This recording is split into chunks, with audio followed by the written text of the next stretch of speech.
ഈ പാളയ ഇമാം കേരളത്തിലെ മുസ്ലിങ്ങളുടെ വലിയ ആധ്യാത്മിക ആചാര്യനാണോ? എൻ്റെ സംശയം ഇപ്പോൾ ഈ സമീപകാലത്തൊക്കെ എന്തെങ്കിലും ഒരു ഇസ്ലാം മതവുമായി ബന്ധപ്പെട്ട നേരിട്ടോ അല്ലാതെയുള്ള പ്രശ്നങ്ങളുണ്ടാകുമ്പോൾ ഈ എല്ലാ വാർത്താ മാധ്യമങ്ങളിലും പ്രത്യേകിച്ച് ചാനലുകളിൽ പാളയ ഇമാം പറഞ്ഞു എന്നാണ് പറയുന്നത്. അപ്പോൾ അദ്ദേഹത്തിന് കേരളത്തിലെ മുസ്ലിം സമുദായത്തിൻ്റെ ഒരു പരമാചാര്യൻ എന്നുള്ള പദവിയാണോ ഉള്ളത്? ഒരു പദവിയില്ല, അങ്ങനെ ഒരു പദവി കേരളത്തിലില്ല. ഇത് തലസ്ഥാനത്തെ പള്ളികൾക്ക് കിട്ടുന്ന ഒരു കവറേജ് ഉണ്ടല്ലോ. ഇപ്പൊ ഡൽഹി ജുമാ മസ്ജിദ് എന്നൊക്കെ ആദ്യകാലത്തെ സുൽത്താൻമാർ ഭരിക്കുന്ന കാലം തൊട്ടേയുള്ള അവിടെ ആസ്ഥാന നഗരത്തിലെ തലസ്ഥാന നഗരിയിലെ ഒരു പള്ളി എന്നുള്ളതല്ലാതെ ഒരു പ്രാധാന്യമില്ല. കേരളത്തിലാണെങ്കിൽ ഇപ്പോൾ ഈ പണ്ട് സാമൂതിരി ഭരിച്ചിരുന്ന കാലത്ത് മലബാറിൽ ഇപ്പോൾ കോഴിക്കോട്ടെ പള്ളിക്ക് മിഷ്കാൽ പള്ളി, അവിടുത്തെ കുറ്റിച്ചിറയിലെ പള്ളി, അങ്ങനെ ഒരു ഭരണകൂടത്തിന്റെ ആസ്ഥാനത്തെ ഒരു മുസ്ലിം പള്ളി. അത് മാത്രമല്ല അന്നൊക്കെ അപ്പോൾ രാജാക്കന്മാരുടെ കാലത്ത് ആ പള്ളിയും അവിടുത്തെ അതിൻ്റെ ചുമതലയും ആ പള്ളിയുടെ ശമ്പളം കൊടുക്കുന്നതും നിയമിക്കുന്നതിലുമൊക്കെ രാജാക്കന്മാർക്ക് കൂടി സാമൂതിരിമാർക്ക് കൂടി താല്പര്യം ഉണ്ടായിരുന്നു. അവർ അനുഭാവപൂർവ്വം ചെയ്തിരുന്നു.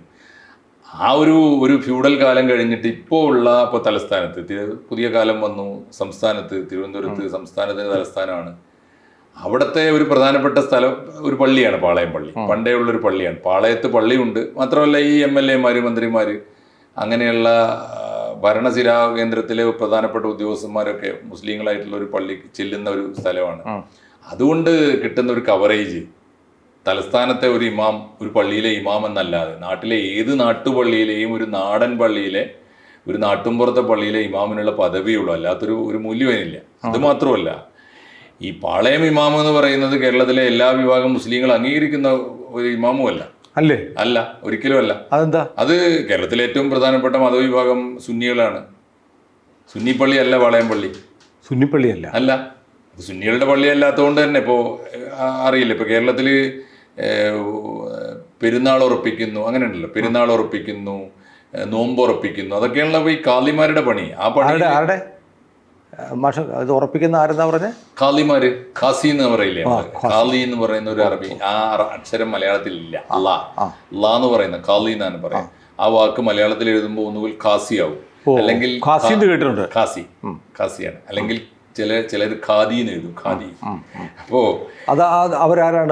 അവരാണ് ആ മഹലിന്റെ, നമ്മളിപ്പോ പിന്നെ ഫാദർ എന്ന് പറയില്ലേ, ഒരു ഇടവകയിലെ വൈദികൻ. ആ വൈദികനാണ് ആ മഹലിന്റെ. അപ്പൊ ഇമാം എന്ന് പറഞ്ഞാൽ ആരാ? ഇമാം എന്ന് പറഞ്ഞാൽ പള്ളിയിലെ നിസ്കാരത്തിന് നേതൃത്വം നൽകുന്നയാൾ. ആത്മീയമായി ഇത് 2 പോസ്റ്റാണ്. 5 നേരത്തെ പ്രാർത്ഥനക്ക് നേതൃത്വം കൊടുക്കാനും അവിടെ മതം പഠിക്കാൻ വരുന്ന വിദ്യാർത്ഥികളെ പഠിപ്പിക്കാനുള്ള ഇമാമിന്, സാധാരണ രീതിയിൽ അയാളാണ് ഇമാം, അല്ലെങ്കിൽ മുദരിസ് എന്നും പറയുക. വേറൊരാള് ആ മഹലിന്റെ മുഴുവൻ, ഇടവകയുടെ എന്ന് പറയുന്ന മഹലിന്റെ മുഴുവൻ അവിടുത്തെ നിക്കാഹ് നടത്തി കൊടുക്കുക, കല്യാണങ്ങൾ നടത്തി കൊടുക്കുക, മരിച്ചാൽ അവിടെ പ്രാർത്ഥിക്കാൻ ചെല്ലുക, അതുപോലെ അനന്തരാവകാശം വീതം വെക്കാനുള്ള നിർദ്ദേശങ്ങൾക്ക് നേതൃത്വം നൽകുക എന്ന് പറഞ്ഞാൽ ഒരു മതവിധി പുറപ്പെടുവിക്കുക എന്ന് പറയില്ലേ. ശരിക്കും പറഞ്ഞാൽ ഇസ്ലാമിക കോടതിയിലെ ജഡ്ജി കൂടിയാണ് ഖാദി എന്ന് പറയുന്നത്. ആ 2 പദവിയുണ്ട്. അപ്പോൾ എന്തെങ്കിലും ഇന്ത്യ ഇസ്ലാമിക രാജ്യമായാൽ ഈ ജഡ്ജിമാരാവും, സംശയമൊന്നുമില്ല. അപ്പോ ഇസ്ലാമിക രാജ്യത്ത് അങ്ങനെയാണല്ലോ. അപ്പൊ ഈ ഖാസി എന്ന് പറഞ്ഞാല് ജഡ്ജിയാണ്, വിധികർത്താവാണ്, മതനിയമങ്ങൾ പ്രഖ്യാപിക്കുന്ന ആളാണ്. അപ്പൊ ഇതിൽ ജനാധിപത്യ രാജ്യത്ത് പ്രധാനപ്പെട്ട പോസ്റ്റ് ഇമാമാണ്, ഖാസിയാണ്. അധികാര പദവി ഖാസിയാണ് ഏറ്റവും വലുത്. ഇമാം ഖാസിയുടെ നിർദ്ദേശപ്രകാരം ആ പള്ളിയിൽ പണിയെടുക്കുന്ന, ഈ പ്രാർത്ഥനയ്ക്ക് നേതൃത്വം നൽകുക, കുട്ടികളെ പഠിപ്പിക്കുക, അങ്ങനെയുള്ള. ഈ ഖാസിമാരുടെ സ്റ്റേറ്റ്മെന്റ്സ് ഒന്നും വരുന്നില്ലല്ലോ, ഇമാമുമാർ പറയുന്നതായിട്ടാ വരുന്നത്. ഇമാം എന്ന് പറയുന്നത് യഥാർത്ഥത്തിൽ പലപ്പോഴും അവിടെ എനിക്ക് തോന്നുന്നു പാളയം പള്ളിയിലൊന്നും ഈ 2 പോസ്റ്റ് പലയിടത്തൊക്കെ ഇപ്പൊ പുതിയ കാലത്ത് ഇതൊക്കെ നടത്തിക്കൊണ്ടുപോകാൻ വലിയ ചെലവാണല്ലോ. അപ്പോ ഈ പ്രത്യേകിച്ച് സുന്നികൾക്കല്ലാതെ, സുന്നികൾക്ക് ഓരോ പള്ളിയിലും ഖാസി ഉണ്ടാവും, ഇമാമും ഉണ്ടാവും എന്ന് മാത്രമല്ല, ഈ കുറേ അടുത്തടുത്ത കാസിമാർ ചേർന്നിട്ട് മേൽക്കാസി ഉണ്ടാവും. കുറേ മഹല്ലുകൾക്ക് ചേർന്ന മേൽക്കാസി ഉണ്ടാവും. ഇപ്പൊ പാണക്കാട് തങ്ങൾ ഒരുപാട് പള്ളികളുടെ മേൽക്കാസിയാണ്. അപ്പൊ അങ്ങനെയുള്ള ഒരു പദവി സുന്നികൾക്കേ ഉള്ളൂ. മജിസ്ട്രേറ്റ് കോടതി, ചീഫ് ജുഡീഷ്യൽ മജിസ്ട്രേറ്റ് കോടതി, ജില്ലാ കോടതി, ഈ ശരീഅത്ത് ഭരണം വരുന്ന കാലം ഞാൻ ആലോചിക്കുകയാണ്. അല്ല, അതിനെക്കുറിച്ച് നിങ്ങൾ ആലോചിച്ച് വേണ്ട, ഇന്ത്യയാണിത്, അതിനെക്കുറിച്ച് ആരും വരാം. ഈ മുജാഹിദ് ജമാഅത്ത് വിഭാഗങ്ങൾക്ക് ഇതില്ല.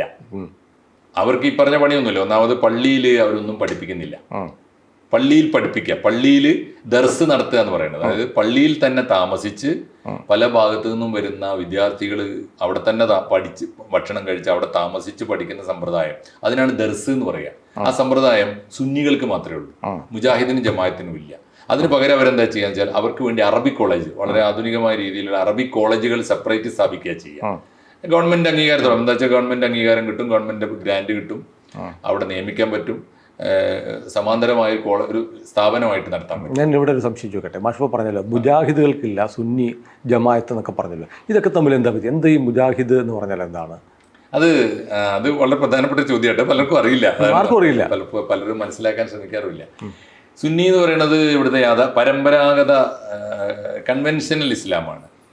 അതായത് ഇപ്പോൾ പ്രവാചകന്റെ നേരിട്ടുള്ള പരമ്പര വന്നല്ലോ ഇവിടെ. മാലിക് ദീനാർ എന്ന് പറയുന്ന പ്രവാചകന്റെ നേരിട്ടുള്ള അനുയായി, അദ്ദേഹം ജീവിച്ചിരിക്കുന്ന കാലത്ത് തന്നെ വന്നു. അദ്ദേഹത്തിന്റെ 11 മക്കളും വന്നു. അവരിങ്ങനെ സ്കാറ്റേർഡായി അവർ പെരുകി വന്നതാണ് കേരളത്തിലെ മുസ്ലിങ്ങൾ എന്നാണ് വിശ്വാസം. അവർ കൊടുങ്ങല്ലൂർ വന്നത് അല്ലേ?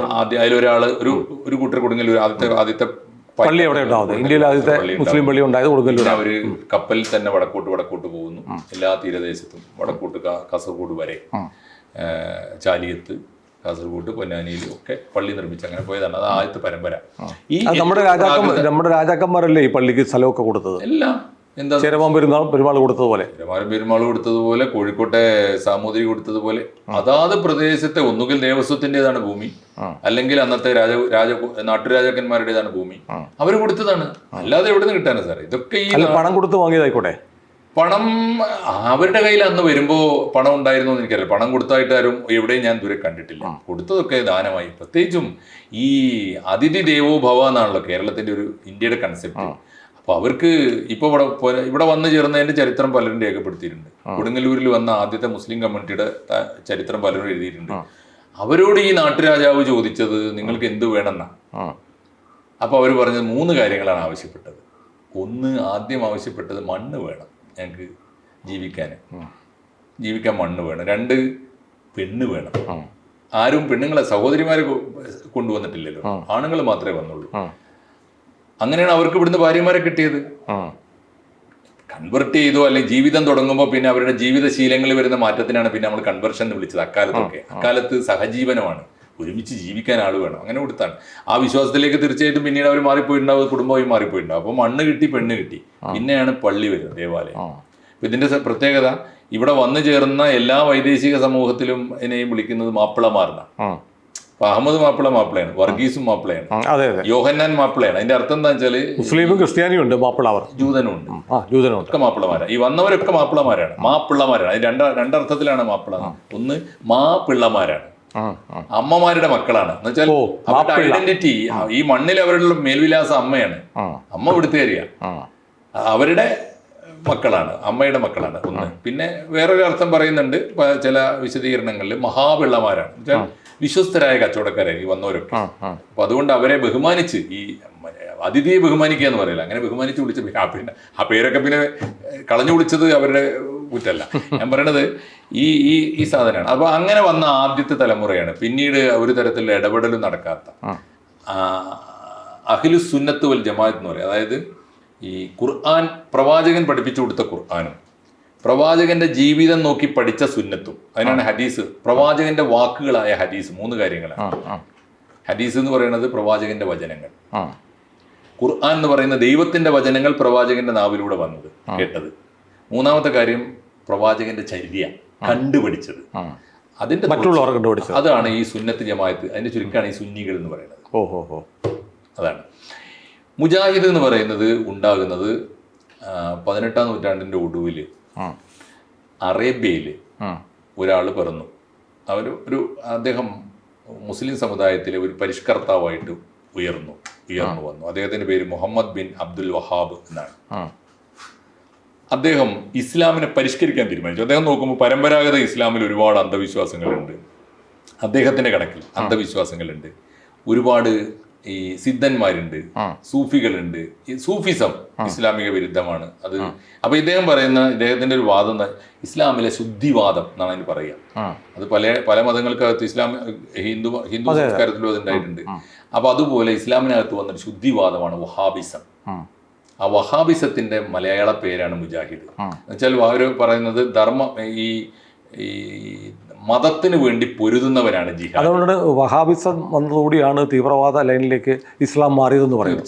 തീർച്ചയായിട്ടും അവർ തന്നെയാണ്. എന്താ കാര്യം എന്ന് വെച്ചാൽ അവർ ഈ മതത്തിനെ രാജാവിന്റെ രാജാധികാരത്തിന് വേണ്ടി ഉപയോഗിച്ചു. സൗദി അറേബ്യൻ ഗവൺമെന്റ് ആദ്യം ചെയ്തത് ഈ അബ്ദുൽ വഹാബിന്റെ മതം ഔദ്യോഗിക മതമായി തീരുമാനിച്ചു. അവിടെയാണ് മതരാഷ്ട്രം തുടങ്ങുന്നത്. അങ്ങനെ അബ്ദുൽ വഹാബിന്റെ മതമാണ് നമ്മുടെ രാജ്യത്തിന്റെ ഔദ്യോഗിക മതം തീരുമാനിച്ചു. ഇവരെല്ലാം പ്രവാചകരെ അംഗീകരിക്കുന്നില്ലേ? പ്രവാചകനെ അംഗീകരിക്കുന്നുണ്ട്. പ്രവാചകനെ മാത്രമേ അംഗീകരിക്കൂ.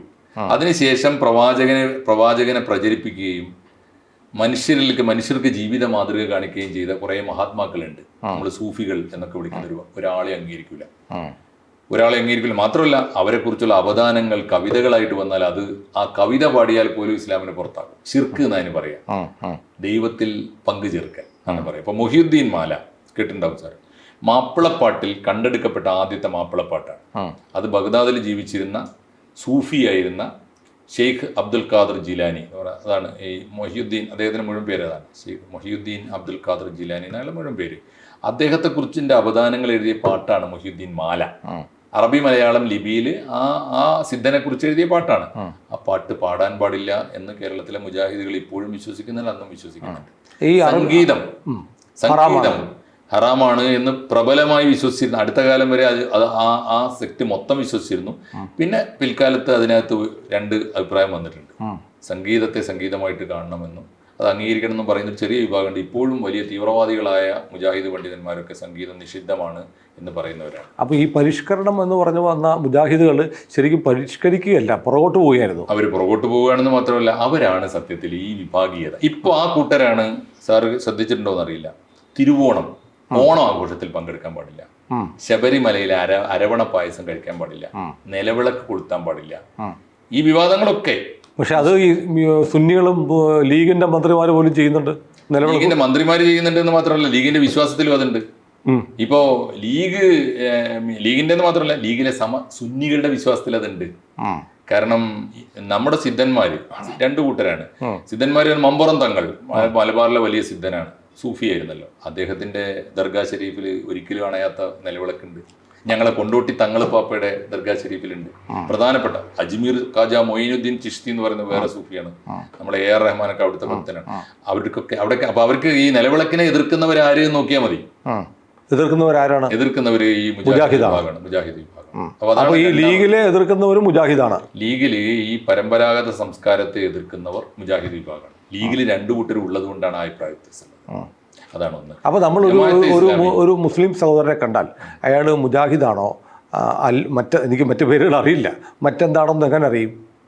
അതിപ്പോൾ രൂപത്തിൽ കണ്ടാൽ അറിയാൻ പറ്റില്ല. പക്ഷേ ഇപ്പോൾ അവരുടെ ആചാരത്തിൽ ഒരു നേരം നിങ്ങൾക്ക് തിരിച്ചറിയാം. അവരോട് കുറച്ചു നേരം സംസാരിച്ചാൽ അത് മനസ്സിലാവും പല കാര്യങ്ങളിലും. അപ്പോൾ ഇവരുടെ പള്ളികളിൽ ഉദാഹരണത്തിന് മരിച്ച വീട്ടിൽ ചെന്നാൽ ഒരു വീട്ടിലും ഇപ്പോൾ അവരുടെ നിസ്കാരത്തിന് ശേഷം കൂട്ടമായി പ്രാർത്ഥിക്കാൻ പാടില്ല. ഇമാമ് പ്രാർത്ഥിക്കുക, എന്നിട്ട് എല്ലാവരും ആമീൻ പറയുന്നൊരു സ്വഭാവം സുന്നികൾക്കുണ്ട്.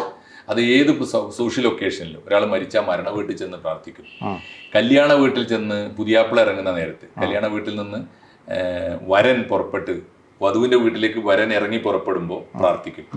വധുവിന്റെ വീട്ടിലെത്തിയ അവിടുന്ന് വധു തിരിച്ചിങ്ങോട്ട് ഇറങ്ങുന്നതിന് മുമ്പ് പ്രാർത്ഥിക്കും. ഇതൊക്കെ ഒരു രീതിയാണ്. അത്തരം കൂട്ടപ്രാർത്ഥനകളൊന്നും ഇവർ അംഗീകരിക്കില്ല. മരിച്ചാൽ ചടങ്ങുകളൊന്നുമില്ല.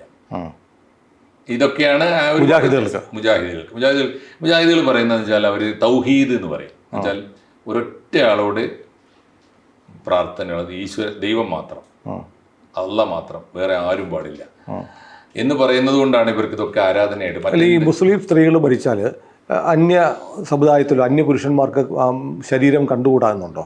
അതെവിടെയും ഒരു വേദപ്രമാണത്തിലും അങ്ങനെയില്ല. പക്ഷെ അങ്ങനെ പലയിടത്തും പാലിക്കുന്നുണ്ട്.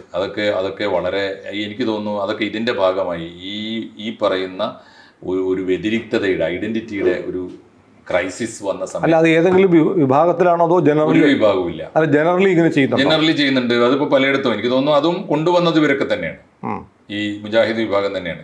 ഈ കേരളത്തിൽ ഇതൊക്കെ കൊണ്ടുപോകും. ഇപ്പൊ നേർച്ചകൾ സാറിന് ഓർമ്മയുണ്ടല്ലോ, മലബാറിലൊക്കെ നമ്മളിപ്പോൾ ഇവിടുത്തെ ഈ താലപ്പൊലി, പള്ളിപ്പെരുന്നാള് പോലെ, ക്ഷേത്രങ്ങളിലെ വലിയ പൂരം പോലെ, അതിനൊക്കെ സമാന്തരമായിട്ട് ഇതിൻ്റെ ഒക്കെ അംശങ്ങൾ ഉൾക്കൊള്ളുന്ന മനുഷ്യന്റെ ഒരുമയുടെ ആഘോഷങ്ങളാണ് നേർച്ചകൾ.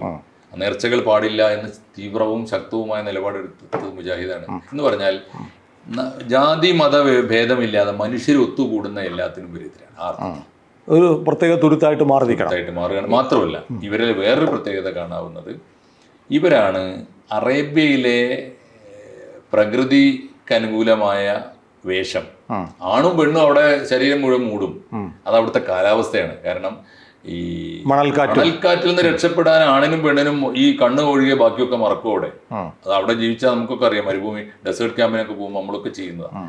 അവിടുത്തെ വേഷം ആഗോള ഇസ്ലാമിന്റെ വേഷമാക്കി മാറ്റിയിട്ട് ഇവിടുത്തെ ഈ സ്ത്രീകളെ മുഴുവനും ഈ ഭീകര ജീവികളായിട്ട് ജിന്നുകളാക്കി മാറ്റി. ഇങ്ങനെ മുഴുവൻ മൂടി പതിച്ച് പോകുന്നവരൊക്കെ മുജാഹിദുകളാണ്. അവരുടെ വിശ്വാസമാണത്. ഇപ്പോ ഒരു അപകടം കൂടി ഞാൻ പറഞ്ഞു. മുജാഹിദുകളോട് മത്സരിച്ചിട്ട് ഇപ്പോൾ ആഗോള മുസ്ലിം വേറൊരു കാര്യമുണ്ട്. മുജാഹിദ് പ്രസ്ഥാനത്തിനൊക്കെ വളർച്ച ഉണ്ടാക്കുന്നതിൽ ഈ അറേബ്യൻ പണം ഒരു പ്രധാന ഘടകമാണ്. അവർ വലിയ സഹായം ചെയ്യും. ഈ മുജാഹിദ് പ്രസ്ഥാനത്തിനാണ് സൗദി അറേബ്യയുടെ പണം കിട്ടുന്നത്. അപ്പോൾ മുജാഹിദുകളോട് മത്സരിക്കാൻ വേഷവിധാനം കൂടി വേണം എന്ന് വിചാരിച്ചിട്ട് ചില ഈ വന്ന് ചില സുന്നി കോളേജുകളിലും ഇതുപോലെ ആക്കി അവരോട് മത്സരിക്കുമ്പോൾ അവരൊക്കെ നമ്മൾ ഫസൽ ഗഫൂർ പറഞ്ഞു ഞങ്ങളുടെ കോളേജിലൊന്നും പറ്റൂല. MESന്റെ കോളേജുകളിൽ അവരനുവദിച്ചിട്ടില്ല. അദ്ദേഹമൊക്കെ ഏത് വിഭാഗമാണ്? ആര്? ഈ ഫസൽ ഗഫൂറിന്റെ MESന്റെ ആൾക്കാരൊക്കെ. എനിക്ക് തോന്നുന്നത് അദ്ദേഹം ഒരു പരിഷ്കരണ ചിന്തയിൽ പെട്ടത് തന്നെ. മുജാഹിദിൽ മെമ്പർഷിപ്പ് ഒന്നും കാണില്ല. പക്ഷേ ആദ്യകാലത്ത് തന്നെ പെൺകുട്ടികൾ പഠിക്കണം എന്നൊക്കെ പറയുന്നത് ആ തരത്തിൽ പോസിറ്റീവായ ഒരു പരിഷ്കരണവാദം അവർ മുന്നോട്ട് വെച്ചിട്ടുണ്ട്. പെൺകുട്ടികൾ പഠിക്കണം. ഈ മുജാഹിദാണോ കേരളത്തിലെ പ്രബല വിഭാഗം? അല്ല, പ്രബലം എന്ന് പറയുന്നത് എണ്ണത്തിലാണെങ്കിൽ അത് സുന്നികളാണ്. പക്ഷേ സ്ഥാപനങ്ങളുടെ എണ്ണം കഴിഞ്ഞപ്പോൾ ഇവരുണ്ടായിട്ട് ഇപ്പോൾ ഒരു 100 കൊല്ലാവുന്നതേ ഉള്ളൂ. 1924 ആദ്യത്തെ മുജാഹിദ് എന്ന് വിളിക്കാവുന്നതിന്റെ പൂർവ്വരൂപം കേരള മുസ്ലിം ഐക്യ സംഘം പറഞ്ഞ സാധനം കൊടുങ്ങല്ലൂരാണ് ഉണ്ടായത്. അതിപ്പോൾ ഒരു 100 കൊല്ലം പൂർത്തിയാവും. ആ 100 കൊല്ലത്തിനുള്ളിൽ അവരുണ്ടാക്കിയ ആദ്യത്തെ മൂവ്മെന്റ് പെൺകുട്ടികളെ പഠിപ്പിക്കാൻ തുടങ്ങി. ഈ മദ്രസകൾ, പ്രാകൃതമായ രീതിയിൽ ഉണ്ടായിരുന്ന മദ്രസകളൊക്കെ പരിഷ്കരിച്ചു. കുറെ പോസിറ്റീവായ സംഗതികളൊക്കെ ഉണ്ടായിട്ടുണ്ട്. അതേ സമയത്ത് അവരുണ്ടാക്കിയ അത്ര തന്നെ ദോഷകരമായ ഒരു കാര്യം എന്താ വെച്ചാൽ ഈ ഐഡന്റിറ്റി വലിയ ഇതര വിഭാഗങ്ങളുമായി കൂടിച്ചേരാതെ മാറി നിന്ന് വേറിട്ട് കാണുന്ന വിധത്തിലാക്കുക. അറേബ്യൻ വേഷം കൊണ്ടുവന്ന് ലോക ഇസ്ലാമിന്റെ വേഷമാക്കുക. ഒരിക്കലും ഞങ്ങളുടെ ഒന്നും ചെറുപ്പം ഒരു 25 കൊല്ലം മുമ്പൊന്നും മലബാറിലെ ഒരു പെണ്ണും ഈ പർദ്ദ ഇട്ട്, അല്ലെ പ്രത്യേകിച്ച് ഈ ബുർക്ക എന്നാണ് പറയും, കണ്ണുമുട്ട് ഇട്ട് നടന്നിരുന്നില്ല. ഞങ്ങളൊക്കെ വലിയ എന്നാൽ ഞങ്ങളൊക്കെ കണ്ടിട്ടുള്ള ഏറ്റവും ഭക്തകളായ സ്ത്രീകൾ അവരാണ്. ഈ ഹലാൽ വന്നതും ഇതിന്റെ ഭാഗമാണോ? ഹലാൽ വന്നത് ലേറ്റസ്റ്റ് ആണ്. ഹലാൽ വന്നത് എനിക്ക് തോന്നുന്നത് ഈ ഹലാൽ എന്ന് പറയുന്ന സാധനത്തിൽ ഇത് രണ്ടിന്റെയും കൂടി പങ്കുണ്ടാവാം. ഒന്ന് ഒരു ഇസ്ലാമോഫോബിയയുടെ ഒരു രാഷ്ട്രീയം 25 വർഷം മുമ്പ് ഉണ്ടായിരുന്നില്ല. ഒരിക്കലും ഉണ്ടായിരുന്നില്ല.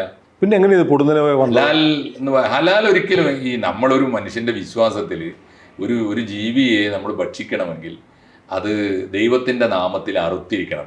അറുക്കുക എന്ന് പറയുന്നതിന്റെ സാധനം അതിന്റെ ബ്ലഡ് കളയണമെന്നേ ഉള്ളൂ. പിന്നെ നമ്മള് ഈ ദൈവത്തിന്റെ ശാസനയിൽ അത് ഉള്ളത് കൊണ്ട് നമ്മളെ വീട്ടിൽ കോഴി അറുക്കുമ്പോൾ ബിസ്മി ചൊല്ലും, ബിസ്മില്ലാഹിർ റഹ്മാനിർ റഹീം ചൊല്ലും. അതാണ് ഹലാൽ എന്ന് പറയുന്ന സാധനം. അറുത്ത് തിന്നണമെന്നേ ഉള്ളൂ. അതൊരു കച്ചവടത്തിന്റെ അതെപ്പോഴാണ് പ്രായോഗികമായി നമ്മുടെ വീട്ടിൽ ആടിനെ അറുത്തിട്ട് പിന്നെ പലപ്പോഴും ദാനം കൊടുക്കും, പ്രത്യേകിച്ച് ചില ചടങ്ങുകൾക്ക്. ഒരു പുതിയ പക്ഷേ ഹലാൽ ഉള്ളത് മാത്രമേ കഴിക്കാവുള്ളൂ, അവിടെ മാത്രമേ ആ ബോർഡുള്ള സ്ഥലത്തെ കയറാവുള്ളൂ എന്ന തരത്തിലേക്ക് മാറിയത്. ആ ബോർഡാണ് നമ്മുടെ സമുദായങ്ങളെ തമ്മിൽ ഭിന്നിപ്പിച്ച ഏറ്റവും ക്രൂരമായ ഒരു കേരളത്തിൽ അല്ലെങ്കിൽ ഇന്ത്യയിൽ ഭക്ഷണത്തിൽ മതം കൊണ്ടുവന്നത് അങ്ങനെയാണ്. അത് മാത്രമല്ല അത് അപ്രായോഗികമാണ് സാറേ. ഇപ്പൊ അത് പ്രായോഗികമല്ല. അതിനെ ഭക്ഷണത്തിൽ മതം കൊണ്ടുവന്നതിനെ നമ്മുടെ നാട്ടിലെ ഒരു മുഖ്യധാര രാഷ്ട്രീയ പ്രസ്ഥാനവും BJP ഒഴികെ എതിർത്തിട്ടേയില്ല. എതിർക്കേണ്ടതാണ്, അപലപിക്കേണ്ടതാണ്. ഇപ്പൊ ഒരു ഉദാഹരണം ഞാൻ ചോദിക്കട്ടെ. ഇപ്പൊ നമ്മള് ചിക്കൻ കടയിൽ നിന്നാണ് ഇത്. വീട്ടിൽ എൻ്റെ ഉമ്മാന്റെ കോഴിക്കൂട്ടിൽ കോഴി വളർന്നിരുന്ന കാലത്ത് എൻ്റെ അളിയൻ വന്നാൽ അല്ലെങ്കിൽ എൻ്റെ അമ്മാവൻ വന്നാൽ ആരെങ്കിലും വിരുന്നുകാർ വന്നാൽ ഉമ്മ കോഴീനെ ഓടിച്ചിട്ട് പിടിച്ചു തരും. എന്നിട്ട് മൊല്ലാക്കാൻ്റെ അടുത്ത് കൊണ്ടുപോയി അറുക്കാൻ പറയും. അതെന്തിനാ വെച്ചാൽ മൊല്ലാക്ക ഇത് ബിസ്മിയൊക്കെ ചൊല്ലി അറുത്തോട്ടെ എന്ന് വെച്ചിട്ടാ. അത് നമ്മുടെ വീട്ടിൽ കോഴി വളർത്തുമ്പോൾ ശരിയാണ്.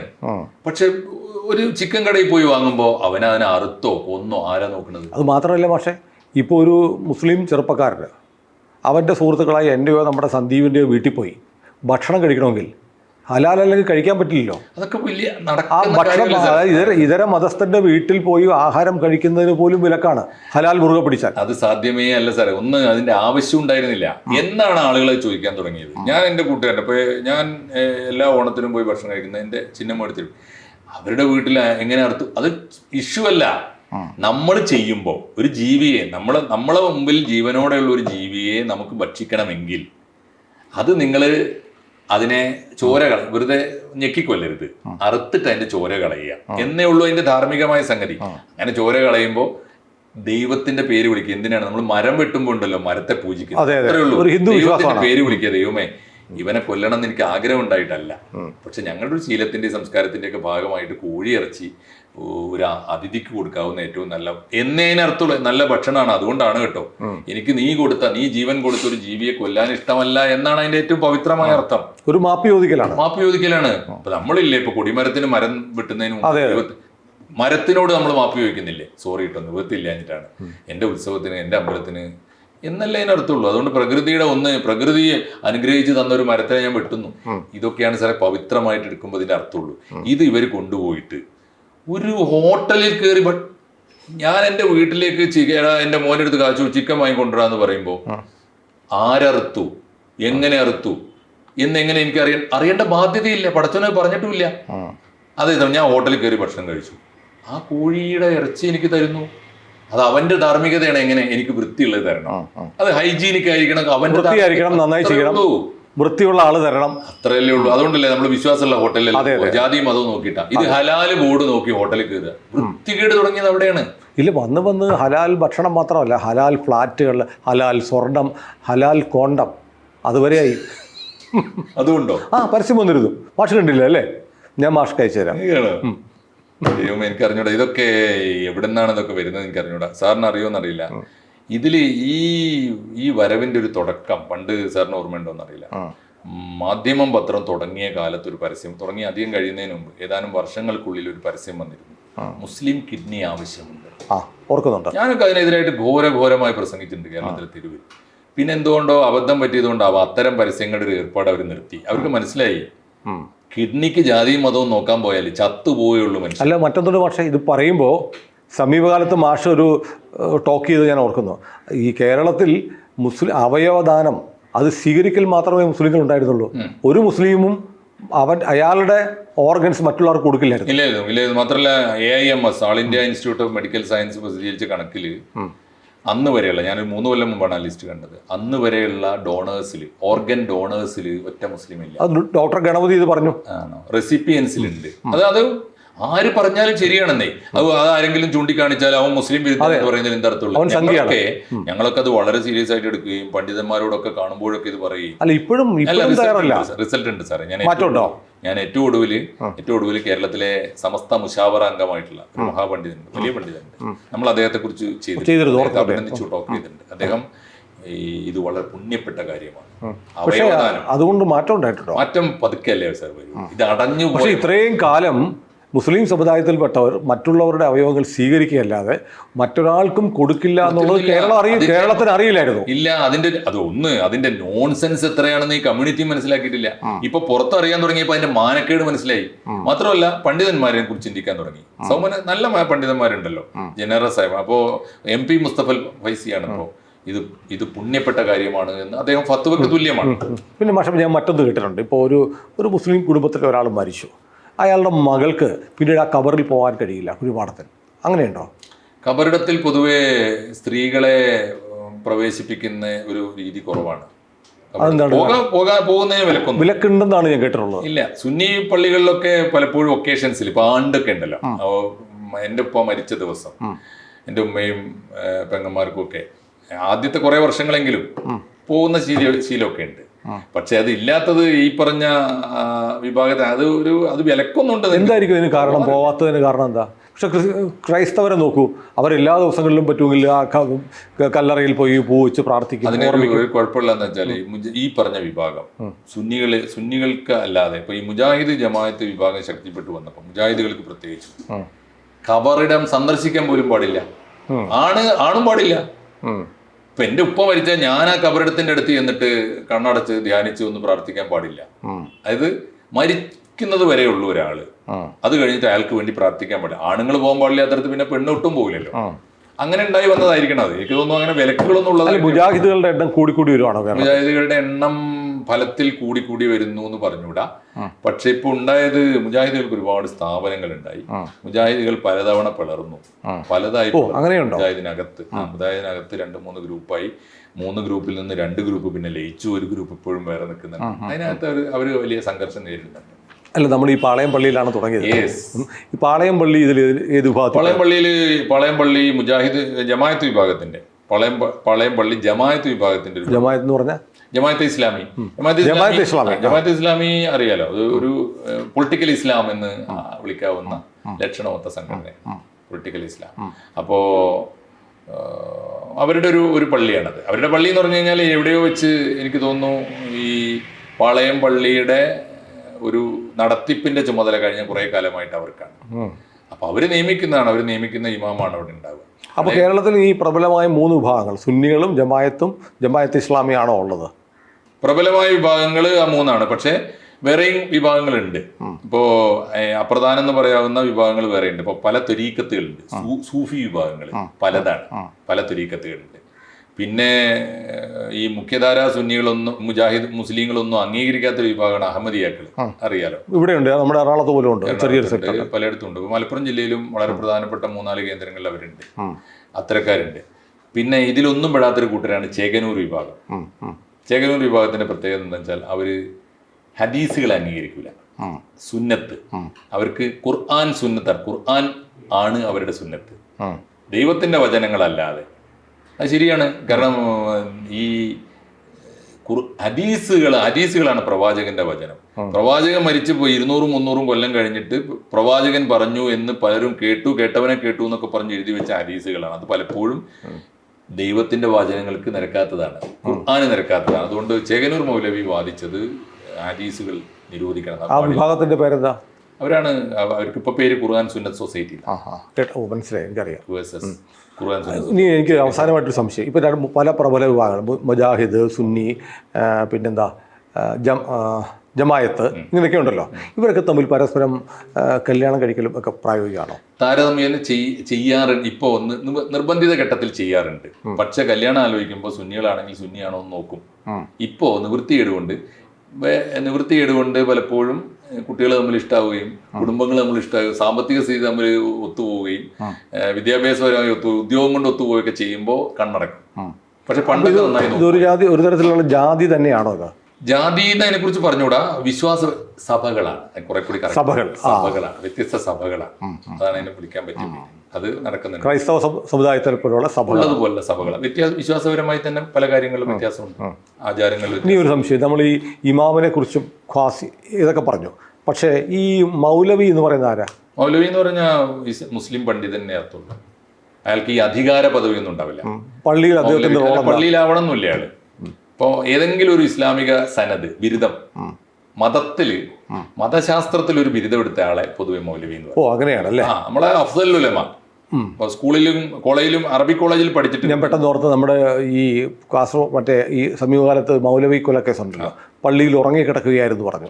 അപ്പോൾ ആളുകൾ ധരിക്കുന്ന പൊതുവെ ഇദ്ദേഹം പള്ളിയിലെ ചടങ്ങുകളിൽ ഉണ്ടാവാം. പക്ഷെ റിയാസ് മൗലവി എന്ന് അദ്ദേഹത്തെ വിളിക്കാൻ ഏതെങ്കിലും ഒരു ഇസ്ലാമിക് കോളേജിലെ ഒരു ഡിഗ്രി എടുത്തിരിക്കണം.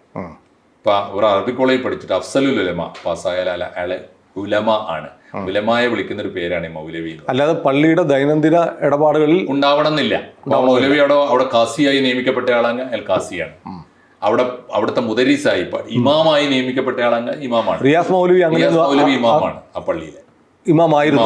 ചെറിയ പള്ളിയാണ്, കൊച്ചു പള്ളിയിലെ ഇമാമായിരുന്നു. ആ ഇമാമിനെ പോലെ തന്നെയാണ് നമ്മുടെ പാളയം പള്ളിയിൽ തന്നെ ഉള്ളൂ. പാളയം പള്ളിയിലെ ഇമാമ് ഈ രാഷ്ട്രീയ കാര്യങ്ങളിലൊക്കെ ഇതിപ്പോ എന്താണെന്നറിയോ, ഇവർക്കൊക്കെ ഉള്ള ഒരു മാർക്കറ്റ് എന്താണെന്ന് വെച്ചാൽ ഈ ഇപ്പൊ 3 ആഘോഷങ്ങൾ ഒരുമിച്ച് വന്നല്ലോ. ഈസ്റ്റർ വന്നു, അത് കഴിഞ്ഞ് പെരുന്നാൾ വന്നു, ഇപ്പൊ വിഷു വരാൻ പോവാണ്. അപ്പൊ എന്താന്ന് വെച്ചാൽ ഈസ്റ്ററിനോടനുബന്ധിച്ച് ഈ വിവാദം വന്നു. അവര് ക്രിസ്ത്യൻ സമൂഹത്തെ ന്യായമായിട്ട് അവർ ചെയ്യൂലേ, അവരുടെ സമൂഹത്തിന് ആവശ്യമായ ധാർമ്മികമായ മുൻകരുതലുകൾ, ജാഗ്രത, അതാണല്ലോ അതിൻ്റെ മതനേതൃത്വം പറയുക. അതുകൊണ്ട് ഈ പുറത്തു വന്നിടത്തോളം ഈ ലവ് ജിഹാദ് കേരള സ്റ്റോറി നടക്കുന്നുണ്ട് എന്നാണ് കേരള സ്റ്റോറി പറയുന്നത്. അതിൽ പലപ്പോഴും പിടിക്കപ്പെടുന്ന അല്ലെങ്കിൽ അതിനകത്ത് കുടുങ്ങിപ്പോകുന്നത് നമ്മുടെ സമുദായത്തിലെ പിള്ളേരാണ്. അതുകൊണ്ട് നിങ്ങൾ ജാഗ്രത പാലിക്കണം എന്ന് ആ പള്ളിയിലെ ഇമാം അല്ലെങ്കിൽ ആ പള്ളിയിലെ എന്താ പറയാ വികാരിക്ക് പറയാനുള്ള ബാധ്യത ഉണ്ട്. അയാൾ പറഞ്ഞാൽ എന്താ തെറ്റ്? അത് കേൾക്കേണ്ട താമസം. അതിന് ബദല് ഇത് വെറും ലൗല് ജിഹാദ് ഇല്ല, ജിഹാദ് വേറെ. തിയററ്റിക്കലി ശരിയാണ്, ലവ് പവിത്രമായ ഒരു സാധനമാണ്. ജിഹാദ് എന്ന് പറയുന്ന സാധനം മനുഷ്യവിരുദ്ധമായ ഒരു കാര്യമില്ല. ദൈവത്തിന് വേണ്ടി മരിക്കാൻ ഒരു ദൈവവും പറഞ്ഞിട്ടില്ല. ജയ്ഷെ മുഹമ്മദ് എന്ന് പറഞ്ഞാൽ 15 നൂറ്റാണ്ട് മുമ്പ് മരിച്ചുപോയ പ്രവാചകനെ കാക്കാൻ ഞാനുണ്ട് എന്ന് പറയാൻ പട്ടാളം ഉണ്ടാക്കുന്നവനാ. അതാണല്ലോ. അപ്പോ അങ്ങനെ പട്ടാളം ഉണ്ടാക്കാൻ ആരും പറഞ്ഞിട്ടില്ല. നിങ്ങൾ ജീവിക്കുക, ജീവിതത്തിന് വേണ്ടി പൊരുതുക, മനുഷ്യനെ ജീവിക്കാൻ സഹായിക്കുക, അല്ലാതെ നിങ്ങൾ സ്വയം മരിക്കുക മറ്റവനെ കൊല്ലുക എന്നല്ല.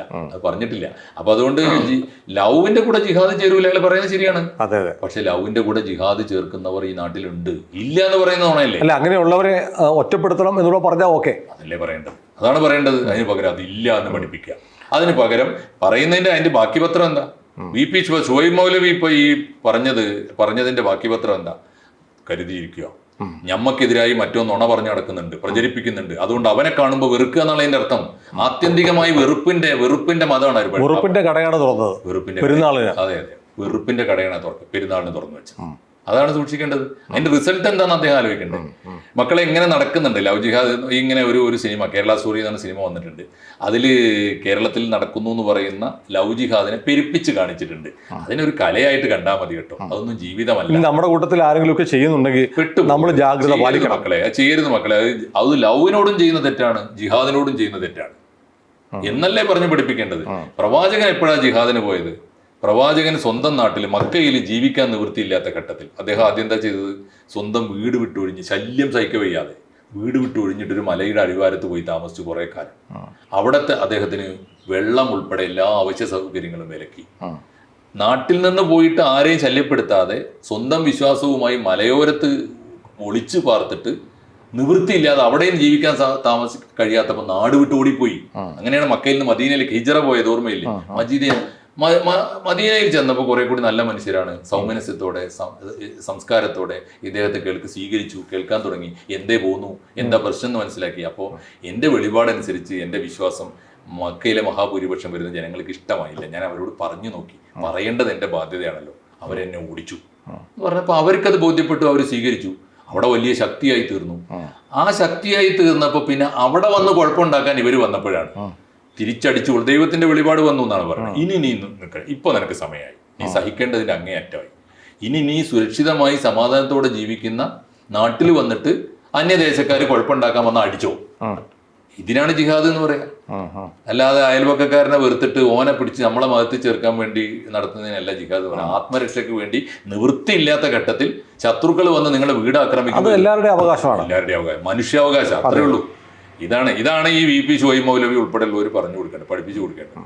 പഠിപ്പിച്ചു കൊടുക്കുന്നത് അറിഞ്ഞല്ല എന്ന് ഞാൻ വിചാരിക്കുന്നില്ല. കാരണം ജമാഅത്തെ ഇസ്ലാമിയുടെ ഒരു പൊളിറ്റിക്സ് അതിനകത്ത് ഉണ്ടാവും. കാരണം ഈ സ്വത്ത് രാഷ്ട്രീയം. ഏതായാലും മാഷെ, നമ്മുടെ ഈ പെരുന്നാൾ കഴിഞ്ഞതിൻ്റെ തൊട്ട് പിറ്റേന്ന് നമ്മൾ ഈ ഇസ്ലാം മതത്തെക്കുറിച്ച് വളരെ വിജ്ഞാനപ്രദമായ ഒരു സംഭാഷണമാണ് നടത്തിയത്. നമ്മുടെ പ്രേക്ഷകർക്കും ഇത് ഒരുപാട് പ്രയോജനപ്പെടും. സാറിന് ആ ചോദ്യം സാറിന്റെ മാത്രം ചോദ്യമല്ല, അതെ, പക്ഷേ ഒരുപാട് ആളുകളുടെ മനസ്സിലുള്ള ചോദ്യമാണ്. മാത്രമല്ല ABC ആ രീതിയിൽ കാര്യങ്ങൾ ഇൻഫർമേറ്റീവായിട്ട് അറിയാൻ ആളുകൾ ശ്രമിക്കും. അതെ. ഈ ഇപ്പോൾ വെറുതെ മതം എന്ന് പറഞ്ഞൊരു ഇസ്ലാം എന്തോ കുഴപ്പമാണ് എന്ന് മാത്രം ധരിക്കുന്നവർ ഇങ്ങനെയും ചില കാര്യങ്ങൾ ഇസ്ലാമിലുണ്ട് എന്നറിയട്ടെ. തീർച്ചയായും. കൂടുതൽ വാർത്തകളും വിശേഷങ്ങളും നിങ്ങളിലേക്ക് എത്താൻ ABC മലയാളം സബ്സ്ക്രൈബ് ചെയ്യുക, ബെൽ ബട്ടണും അമർത്തുക.